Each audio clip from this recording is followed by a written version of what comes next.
A gas terminal is on fire in a Russian port. Unknown drones flew to the city of Temryuk in the Krasnodar region on the coast of the Sea of Azov, not far from Ukrainian Crimea.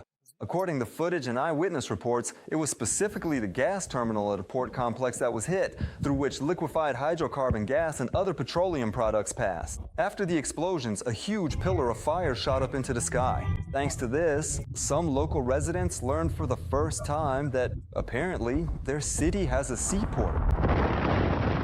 Oh, I said it was the port. Is that the port? Oh, damn. Holy shit. It hit, girlfriend. That didn't just happen by itself. What? Are you stupid or something? The local authorities have already acknowledged the port was hit and reported that the port infrastructure was damaged as a result of the drone attack. Residents of Syzran also complained about explosions, or as Russians call them, claps, last night. There, it seems the local oil refinery was likely hit, according to people in Syzran, but there are no details yet. Unknown drones also reached Grozny in Chechnya. At least one apartment building was reportedly damaged, apparently due to the work of Russian electronic warfare and air defense systems.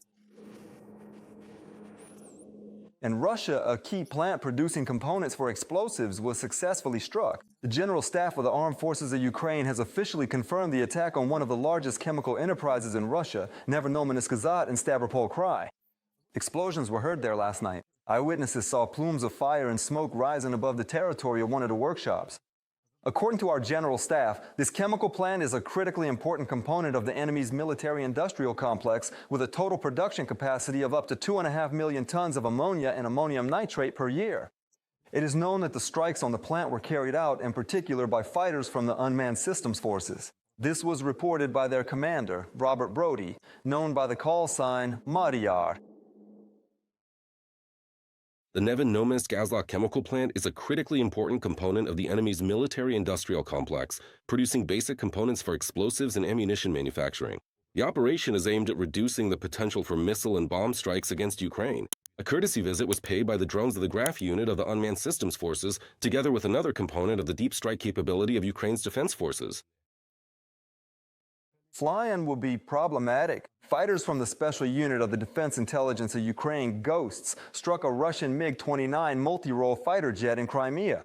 The main intelligence directorate has released footage of the effective and spectacular strike on the territory of the Chechnya military airfield. That same night, the Ghosts also struck the Irtish airfield radar complex near temporarily occupied Simferopol.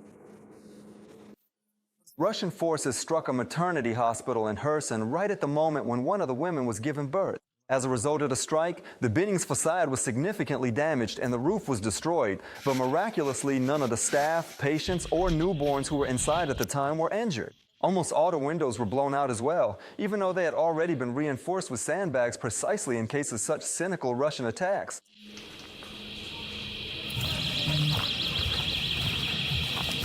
Chaos.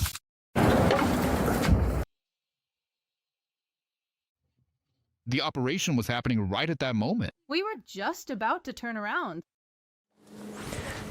Just yesterday in Kherson, at least 8 civilians were injured as a result of the occupier strikes. Most of them suffered concussions, blast injuries, burns, and shrapnel wounds. Another woman was injured by a pedal mine, which the Russians are actively scattering on the right bank of the Kherson region. All those injured are currently receiving the necessary medical assistance. In addition, according to the head of the Kherson Regional Military Administration, in recent days the occupiers have been deliberately targeting the local thermal power plant. As a result of the latest strikes, workers have been injured, and the plant itself has temporarily ceased operations due to very serious damage. Almost half of Kherson has been left without heating. Local authorities note that it is currently impossible to predict when the facility will be restored, since the area where it is located is under constant attack. The possibility of alternative heating is being considered for the homes that were connected to this thermal power plant.